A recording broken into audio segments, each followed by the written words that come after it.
there. It is Brenda Meller. I am delighted to see all of you online.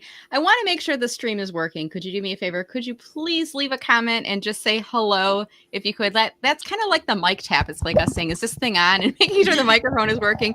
And I'm joined today with Sejal Thacker. And Sejal, thank you so much for joining. How are you doing today? I'm good, Brenda. Thank you so much for inviting me.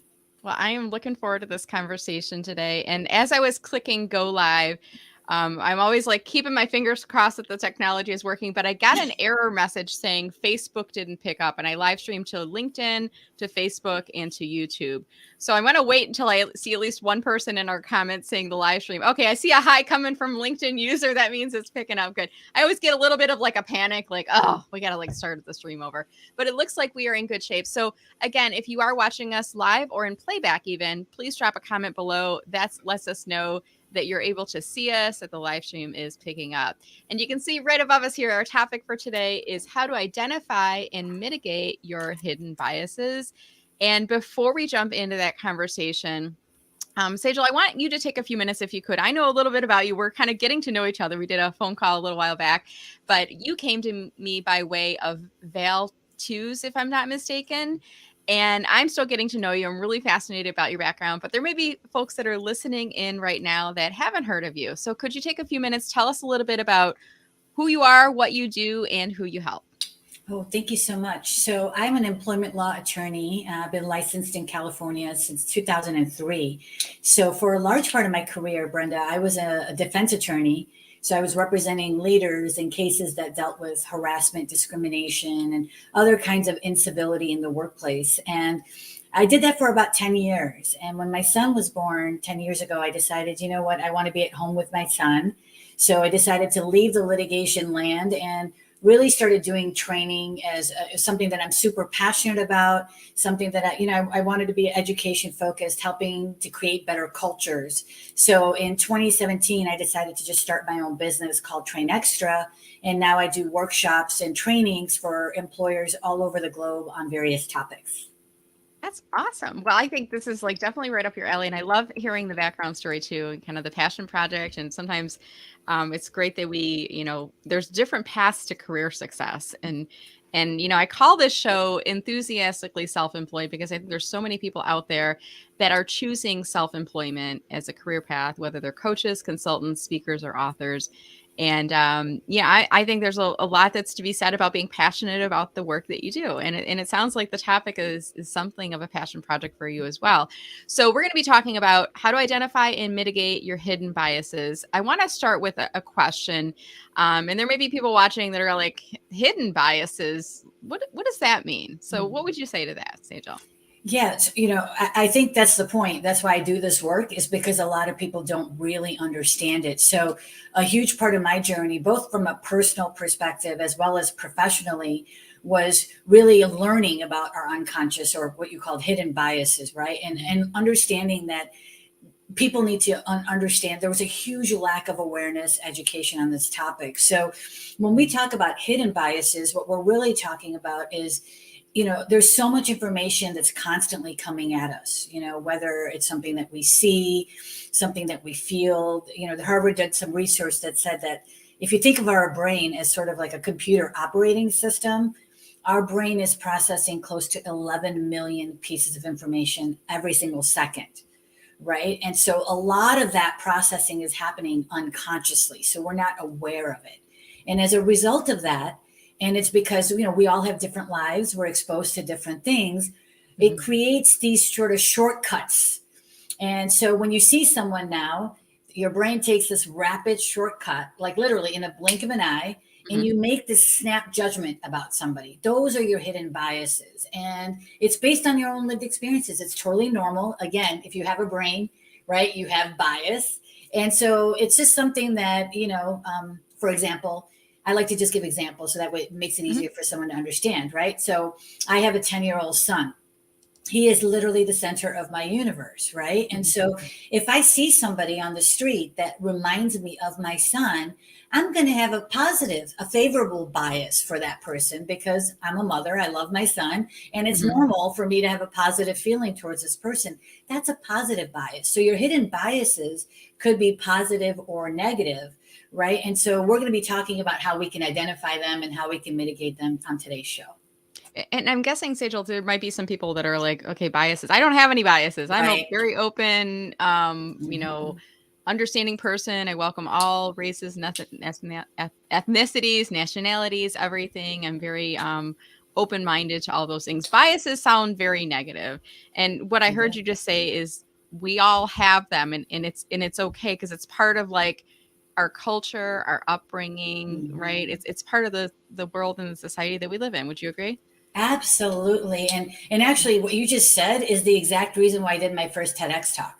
Because when I was doing these workshops on unconscious bias, the minute I would say the word bias, I noticed people would be like, yeah, they get disconnect, like I don't have any. Right? And I'm like, okay, how do I raise more awareness on this topic? Because it's normal. They could be positive. We're all vulnerable to bias. It doesn't mean that we're bad people. It just means we have a brain, right? And so everybody does. And this is the important part. And I'm so glad we're having this conversation because again, I want to highlight no matter how well-meaning we are all, every single one of us susceptible to it.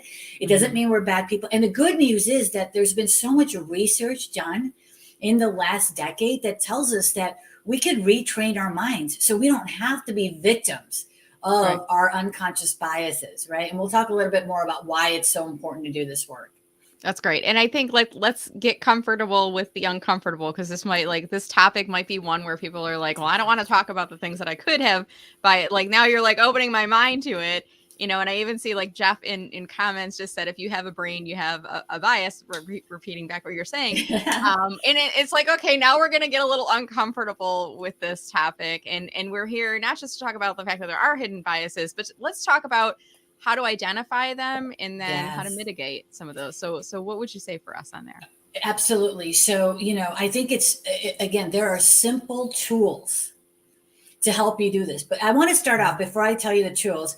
I want everybody to know this is a lifelong process.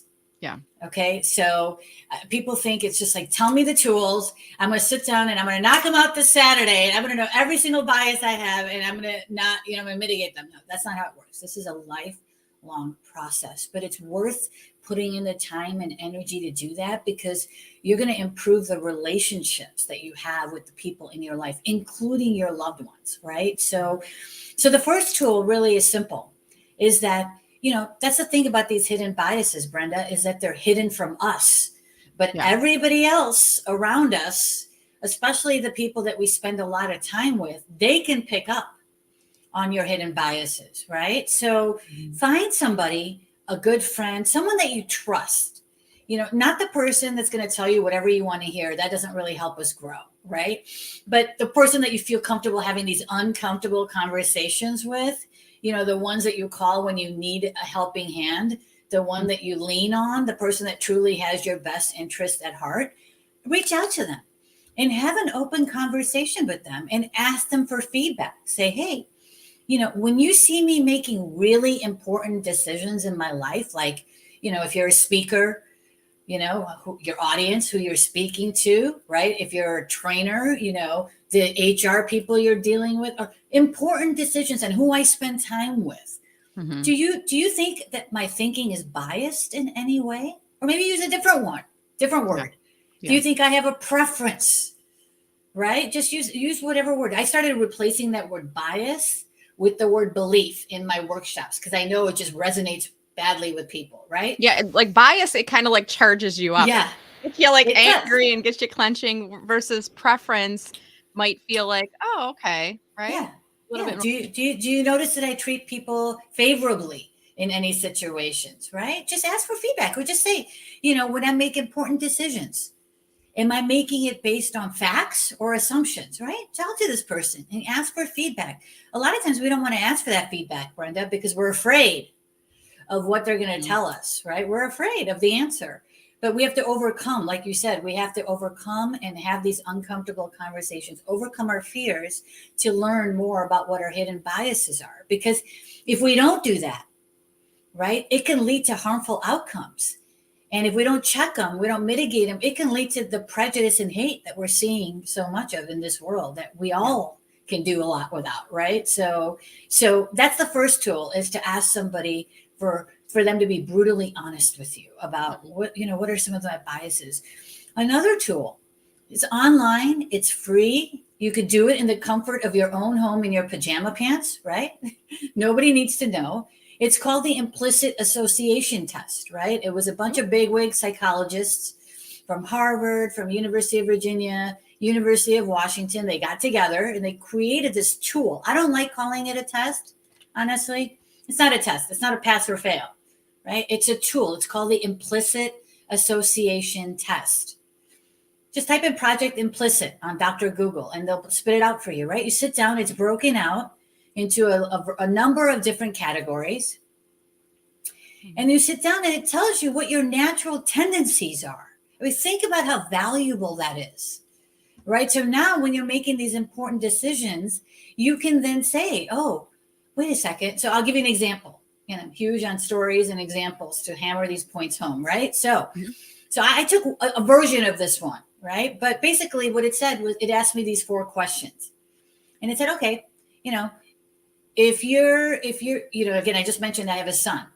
So if you have a daughter, would you be comfortable dressing your daughter in blue? I wear blue all the time. I mean, this top kind of is a little bit of blue, right? Blue, green combo, whatever. But I said, no problem. If you have a daughter, do you feel comfortable dressing your daughter in all pink? I think pink looks great, right? And then it flipped it. If you have a son, do you feel comfortable dressing your son in all blue? And then, the last question. If you have a son, do you feel comfortable dressing your son in all pink? And it made me pause. I had to think about that, right? That's evidence of bias. Because the other 3, I didn't have to think about it. I just went, okay. Yeah. But all that means is it doesn't mean I'm a bad mother or a bad person. You have preference associating colors with gender, right? Somewhere along the way, somebody put it in here. Let's be honest, probably my mother, right? Said, don't dress boys in pink, or we see, So it just means that there's something there. And you're thinking the people that are watching, the authors and the consultants and everybody that the trainers that are watching this are thinking, how is this relevant to me? Right? It's relevant because what if you're hiring? What if you're hiring manager? What if you're deciding whether to collaborate with somebody and you're not aware of that? And you're you are talking to a gentleman and he's wearing a pink tie. And now all of a sudden you're like, I'm not going to do work with you. You have no idea. It's funny when you talk about this color pink. I mean, my brand color is pink. You see pink splattered everywhere. And I remember like my daughter, who's now 11, when she was little, I would dress her in pink because I liked pink. And now like she does not like pink at all. She will not wear the color. And on the flip side of that, there's a gentleman, I'm going to give him a shout out, Dave, and I'm blanking on his last name, but he uses the color pink. Like that is his brand color as well. And when you said the guy with the pink tie, immediately Dave came to mind for me. But I think there are some associations that we get with colors, colors that we wear, colors of our brand.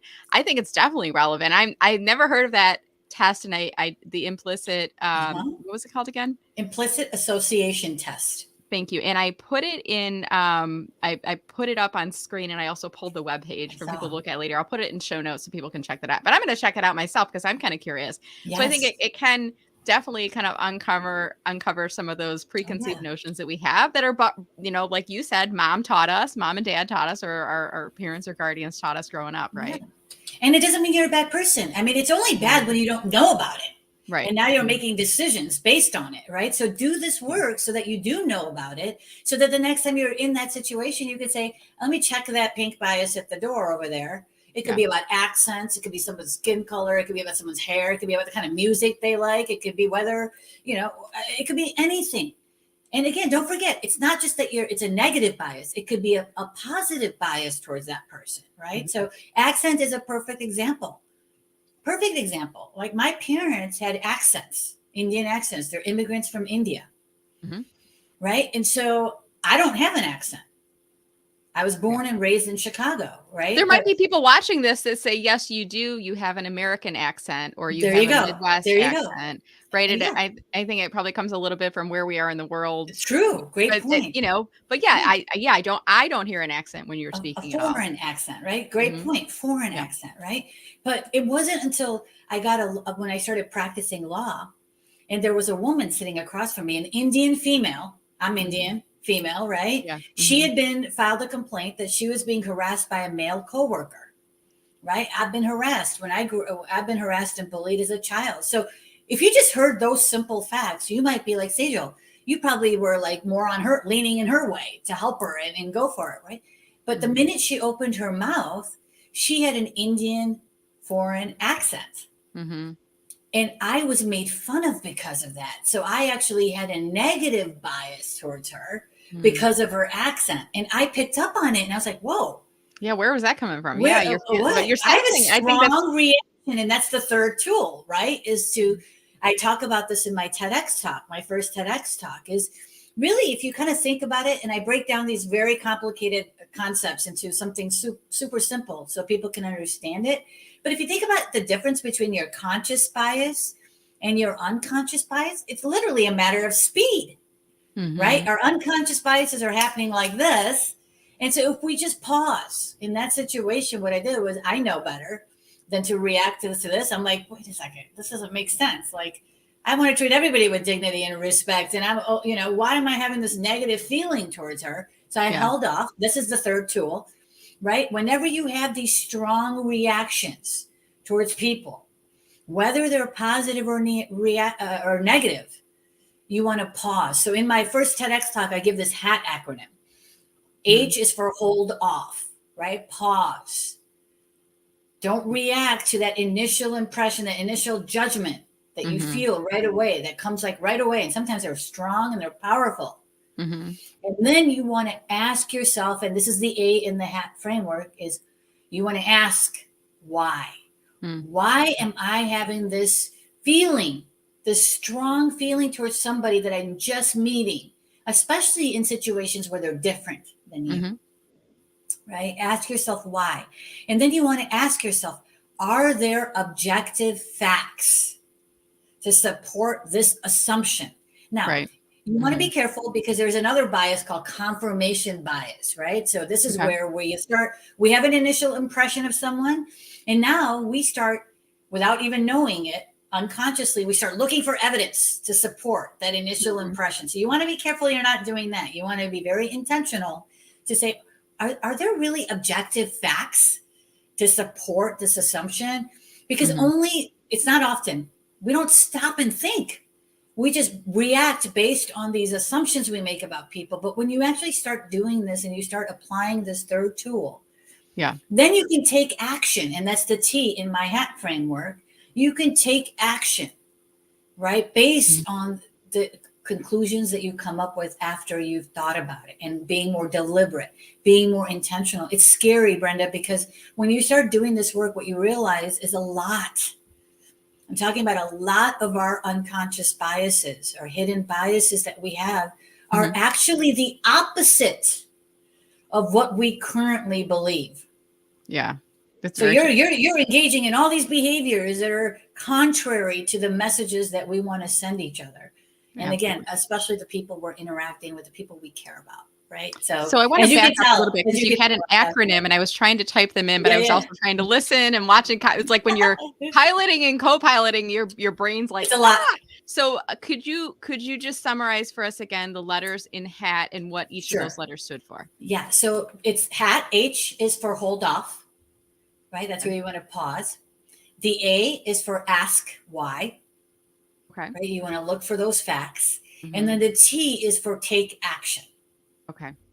Right. And in my TEDx talk, I talk about under take action. I talk about sort of the platinum rule versus the golden rule. Right. So that's where the mitigating bias, and there's so much behind this. But I'll just leave everybody with one strategy, right? About how you can mitigate is platinum rule.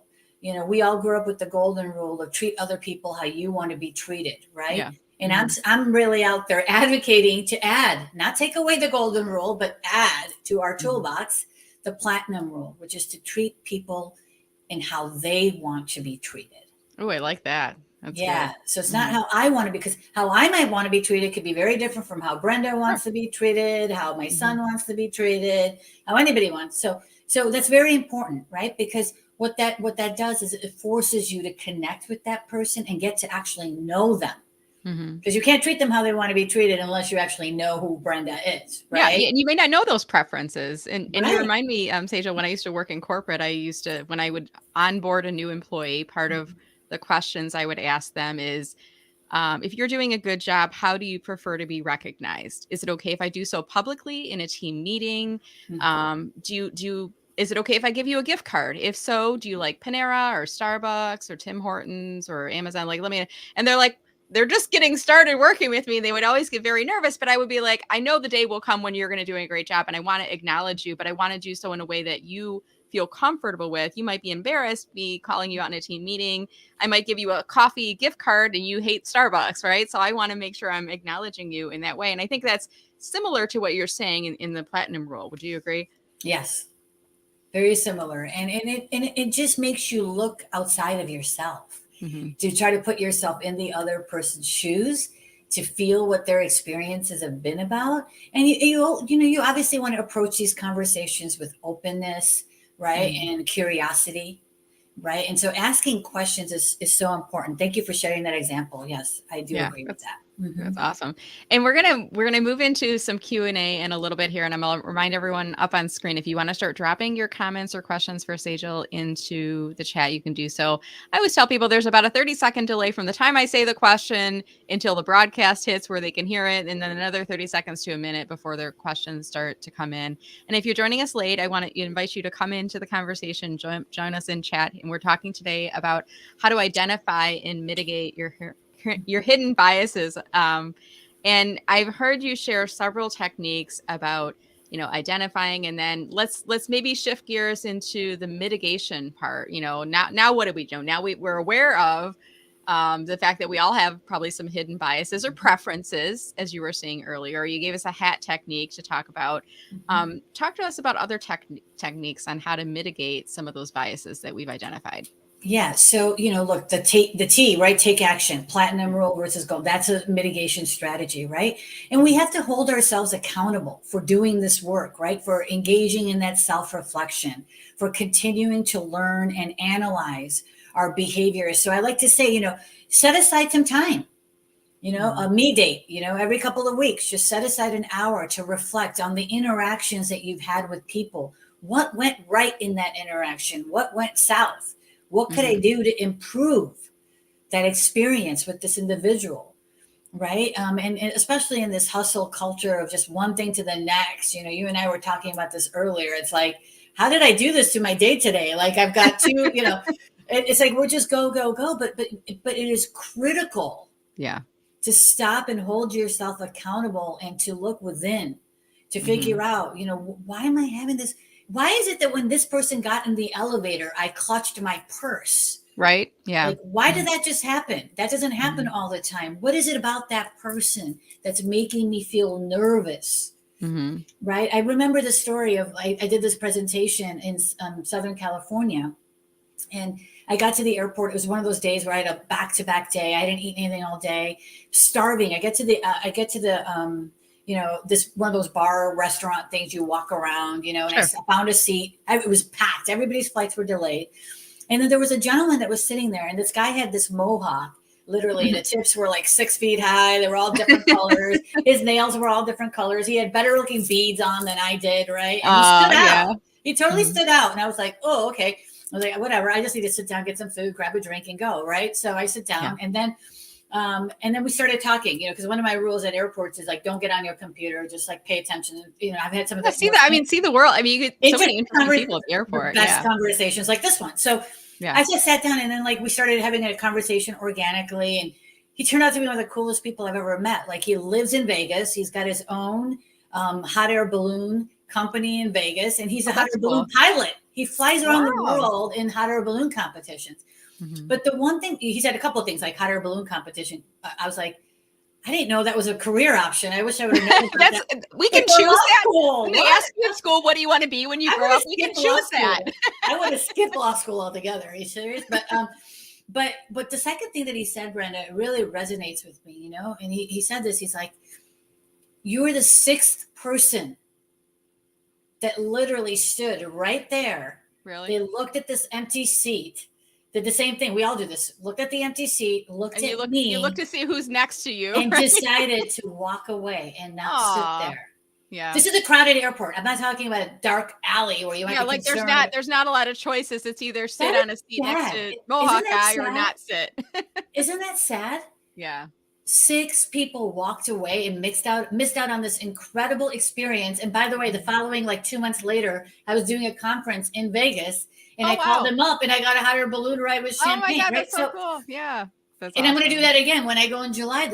But the point is that we do this, right? So being accountable to do this work is a mitigation strategy. It's not something you just leave. There's never a good time to start. Start today, right? Yeah. That is a great story. You reminded me too. I was at the grocery store. It was about 2 weeks ago. I was at the grocery store. It was in the middle of the day, and I pulled into a spot that was fairly in the middle of the parking lot.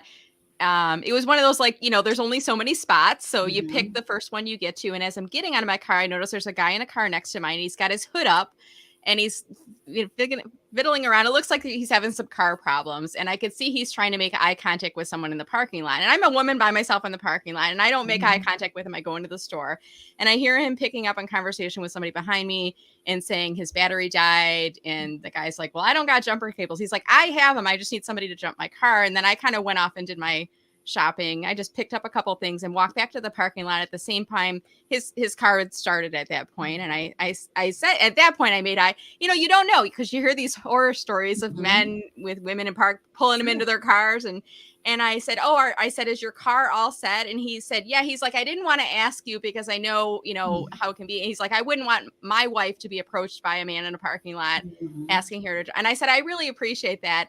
I said, I'm glad that you found some help. I was thinking, maybe you could ask somebody at the store, but you were talking to someone. But I could feel like my own kind of biases coming up within that. Sure. But it was almost like I don't want to say like fight or flight, but it was kind of like one of those like safety things for me. It's a safety. It's there to protect you. Right. So there's nothing wrong. You want to pay attention to that.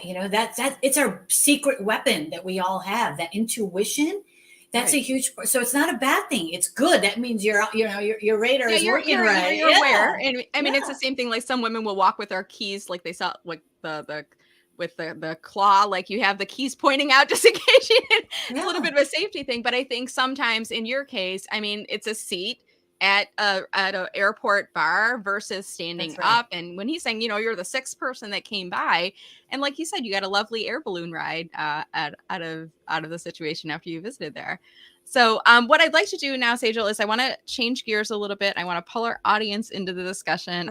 I'm starting to see some comments that are coming in here that I want to reflect upon here. And I want to invite our audience, if you have any questions or comments on this whole subject of how to identify and mitigate your hidden biases that you'd like to jump into the conversation, feel free. And I'm going to give you a little pro tip, and that is, you might feel a little awkward asking a question. So you could ask a question like this. You can say, I was observing an interaction with a coworker who, and then you can kind of frame it in that reference. Or you can say, I have a friend who was wondering, and you can frame it up in that way. Sometimes it makes it a little bit easier to ask those questions.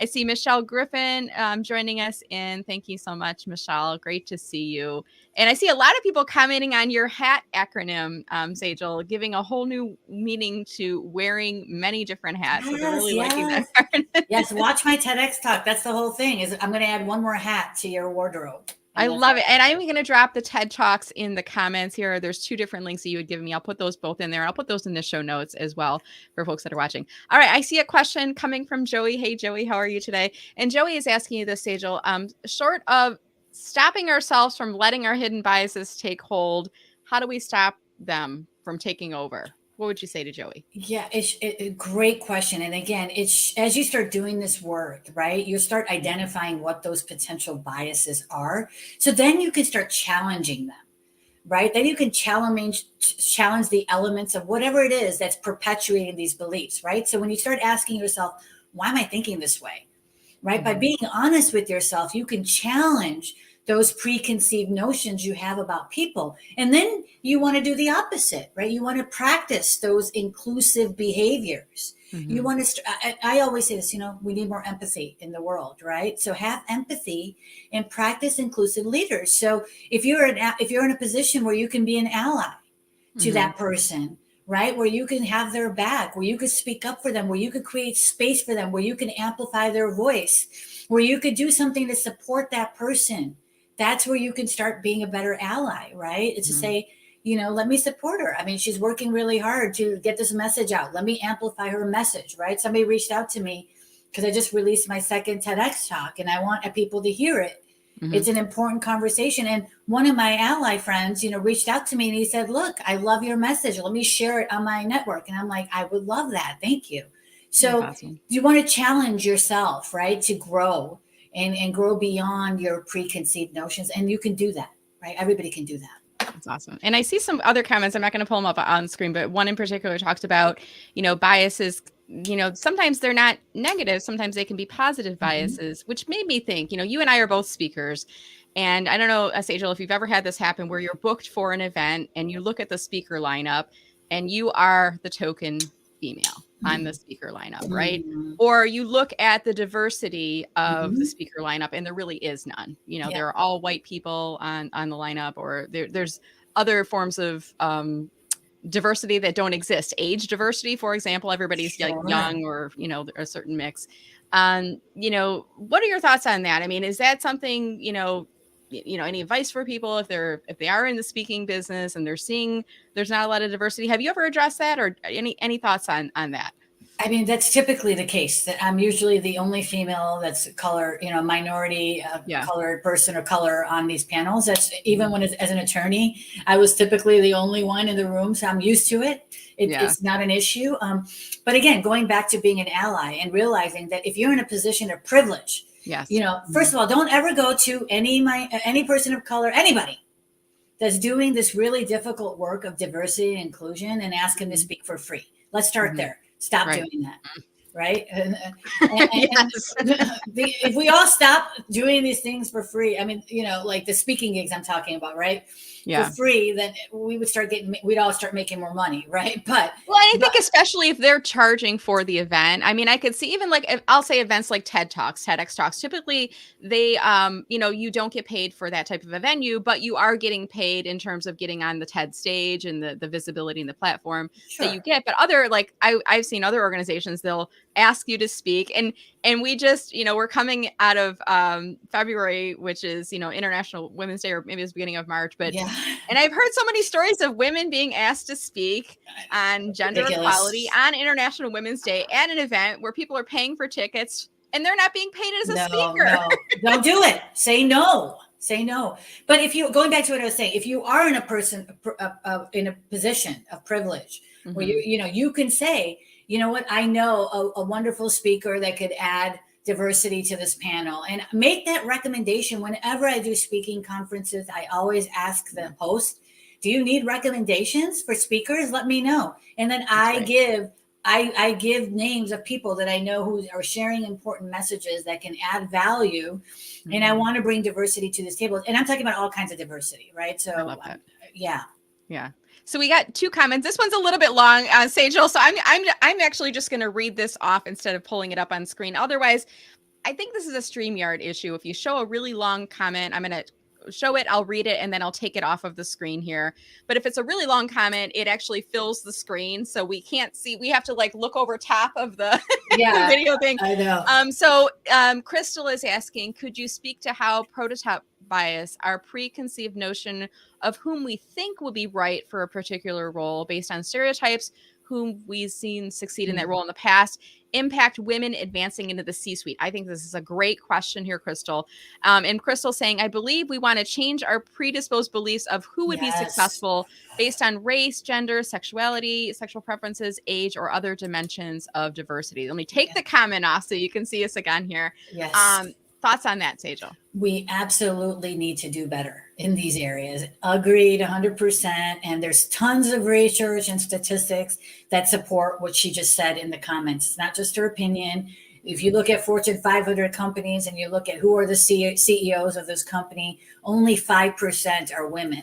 Something's wrong with that equation, right? So there's tons of work. Again, that's why we're out there raising awareness on this topic, so that more and more people understand these tools that are available, so that they can start identifying their own biases.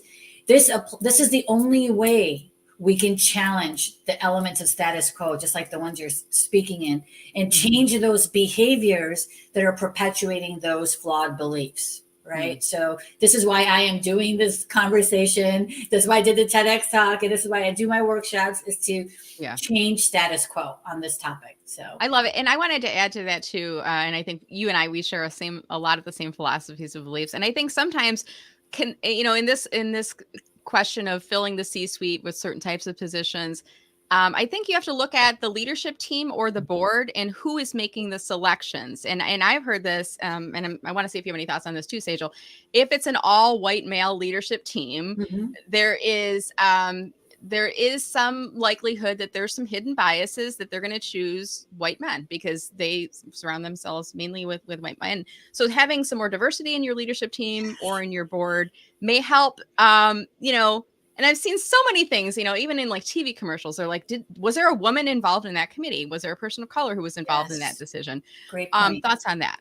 No, we are biologically hardwired to prefer people who look like us, that sound like us, that are like us. So there's no question about it that if you've got an all male leadership team, they are going to engage in affinity bias. There's no question about it. This is why you want diversity in that hiring process. You want to make sure you have diversity in your organizations, right? So that we can start to challenge that bias. That's great. Thank you for sharing that. All right. We'll do one more question, then I want to start to wrap us. So Aman is saying, being a biological male, keeping your hair long, and then keeping them open in a highly restrained culture, that's frowned upon. Apart from that, what are some of the ways where one could create a middle ground for opposing cultural nuances? Thoughts on that? I think, look, when you're challenging status quo, there's always risk involved. Right. And so everybody needs to decide for themselves what level of risk they're willing to take. Right. Perfect example. Just last week, I texted the CEO of one of the clients that I'm consulting for, Nobody Studios. Right. I am a chief culture officer for that studio. I'm an angel investor in that studio. I'm a founder in that studio. I'm on the leadership team. Right. I represent that organization when I'm talking about them. And so last week I was doing a live stream, just like I'm doing right after we get off here. And I asked him, I just sent him a quick message. I feel very comfortable in this leadership team. It's like family to me. Right. And yet I still texted him and I said, hey, is it cool if I sport my arm tattoo on the live stream? Right. I didn't need to ask him. I know I could do whatever I want. But I wanted to be respectful of the brand that he's building and that we're all contributing to. So yes, I could have taken that attitude and said, it's my tattoo, it's my body. If I want to wear, I could have done that. But I just respectfully asked him by text and said, is it cool if I do that? Just let me know, because otherwise I'll cover it up. I've covered up my whole career, right? So it's no big deal. Well, now I want to see the arm tattoo. Now I can't think of anything, but is it something, would you feel comfortable showing it? Of course. This is what we do on my show. We bring girls get together. I'd love to show you here. Let me see if I can pull it up a little bit larger on screen. I'm going to pull the comments. That is so cool. Does it go all the way around too? I love that. And then you get to see my hummingbirds up here too. Oh, that's beautiful. That's and awesome. So, and he's like, rocket. That was his response. He said, rocket. And I was like, okay, cool. I just wanted to be respectful. So again, you decide what kind of risk you want to take, what you're comfortable with, right? It's up to you. And challenging status quo isn't just about sort of rebelling, right? It's about, what is your outcome? Are you looking to change things from a systemic level? Are you looking to just get people's attention and make some noise? There are times where I do that. There are times where I'll post on LinkedIn because I want to get people's heads to turn around, right? Right. And then there's the times, controversial stuff. Yeah, but I do it. There's a way to do it provocatively versus in your face. Like, in your face doesn't really get people to go anywhere, right? Yeah. I want people to come along with me and learn from me. So I want to raise their eyebrows a little bit, but not get them to be like, I'm going to block. You don't want to alienate them. Right. Exactly. So speaking of, LinkedIn, and I want to pull up your profile here up on screen right now. And one thing I'm going to do, I've really enjoyed this conversation so much. I'm already connected with you and following you. So I'm going to click on your bell, and that will allow me to get notified of all of your posts. Because I'm curious when you talk about these controversies, I'm like, oh, I want to get in there on comments too. And I want to invite our audience, if they're open to doing so, to Yes. visiting your profile. And I see that you Yeah. have creator mode turned on. So when they go to your profile, they're going to see the follow button. Now, Yeah. are you also open to connecting with folks, Sejal, or would you Sure. prefer to If follow they you? want to talk on any of these topics and connect with me, I'm always open to that. But yeah, follow me. I'm always, by the way, sharing valuable information. Like I go out of my way. I'm almost obsessed with finding really good information on these topics because there's so much stuff and you don't know what to believe. So I really take it to heart and really find information, practical things that help us to ingrain and change these behaviors on any of these topics. So would love to have more followers. That's awesome. So if you click on follow, you'll be following Sejal's updates and you can see the things that you post. If you want to connect with her, you'll have to go to the more button and then click on the more button. And underneath, you'll see an option that will either say personalize invite or connect. Make sure that you add a note and tell her that you heard her talking on Brenda Meller's show. And that way she'll know where you're coming from. And then I also want to pull up, I believe I can click on your contact info and I can go to your website. So I'm going to pull that up next.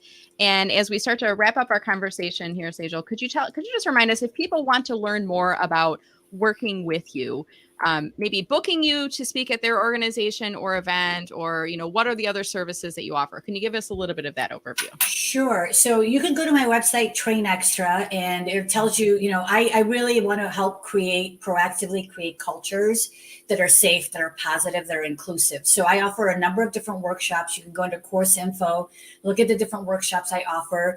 You could contact me through there. And then you can also go to another website because I do a lot of speaking at board retreats, at meetings, at conferences. There's another website, Ovations. It's ovationz.com.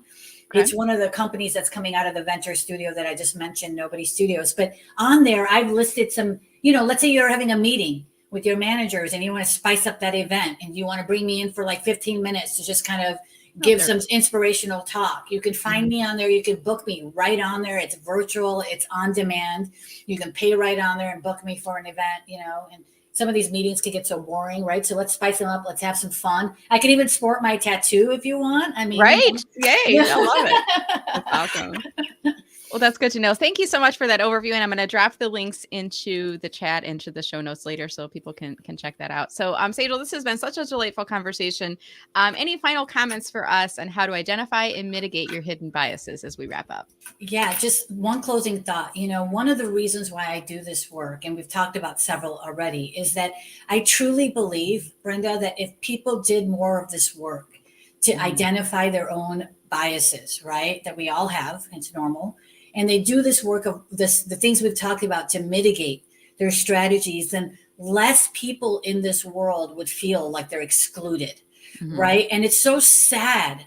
It is so sad how many people we've all felt excluded at some point or another in our lives. And so because of that, I did my second TEDx talk, right? To help people understand that just because you feel excluded, you don't have to stay in that pain. I dealt with that pain for a long time in my life. And so my second TEDx talk is helping to help people. And I do another framework. I love my acronyms. So in this one, I do a power framework. So with the word power, I give a framework of helping people harness the power of exclusion and go from longing to belonging. So really check it out. And really, I think that we can do more to help people feel that sense of belonging. And so that's just one way that I'm trying to help people. I love it. This was such a great conversation today. And I see so many people, in comments right now sharing that they really enjoyed the conversation. I did as well. I thought this was a delightful way of getting to know you and hopefully uncovering some conversation topics as we think about hidden biases. I want to ask our audience as we start to wrap up, did you enjoy the conversation? If you did, could you do us a favor? Maybe leave us a comment before you leave, because Sejal and we don't get performance reviews anymore. I don't think I do. I don't think you do either, right? No, unless tell us how we did. If you enjoyed the topic, we love that. And also, as soon as the video is done playing, you're going to see a share button. And if you're on LinkedIn, click on that share button. You can share it along. If you haven't posted this week, this month, or this year, you can share the video along and you can spread the word about, all this great topics of conversation about hidden biases, how to identify and mitigate them. And maybe there's some insights that could help someone in your network. So you can do your part by pushing it along and spreading the word. And if you do so, please be sure to tag Sejal and myself. And that way we'll get a notification that you have talked about us in the post, and we'll be sure to comment back. With that said, Sejal, it's been a delight. I know you've got another event. Do you want to tell people about it in case they want to jump on your next event today? Sure, Brenda, I just want to say thank you again for inviting me to be a part of this show. Truly grateful for you helping me share my message with everybody. Yeah, so the next one I'm doing at 11. If you go to my page, it's right on there. I'm speaking with an incredible, one of the top recruiters, talent recruitment persons, Adam Posner, Nobody Studios Inside Culture Live. So I'm hosting that. Great opportunity to learn about just how to mitigate bias and other things in the hiring process. So feel free to join us. And I'm going to grab the link and drop it into the LinkedIn comments before we leave here today, because I see it. Awesome. I think you just posted yesterday. Yep. If I'm not mistaken about it. Is it a LinkedIn Live, or where is it being hosted? Yeah, if you just take that last post with me, just preparing that post, it's in the comments there, or I could add it too after we get out here. I think I found it. Oh no, that's not the Nobody Culture with Daniel Bernard. That's a different one. That's a different one. It's the one with Adam Posner. I put it in the comment section. Okay, I'll have to dig around and find it. I'm trying to multitask, you guys. You're good. Wow. I'm like, I don't make mistakes. I have learning experiences, and one of my learning experiences just now, which I should have had that link ready to go. No, you're great. Thank you so much. Good. That's good. Well, anyways, it's been a delight chatting with you, Sejal, and thank you so much to our audience for watching. We look forward to seeing you guys on LinkedIn. I'm going to be in her virtual event. You said it's 1 p.m. I'm sorry, 11 a.m. Pacific time. Yep. Which is 2 p.m. Eastern. So I'm going to make sure to jump on. So maybe I'll see the audience in there as well. All right, everyone, stay safe, stay healthy. We look forward to seeing you on LinkedIn. Thanks again for watching, and take care. Have a great weekend. Bye.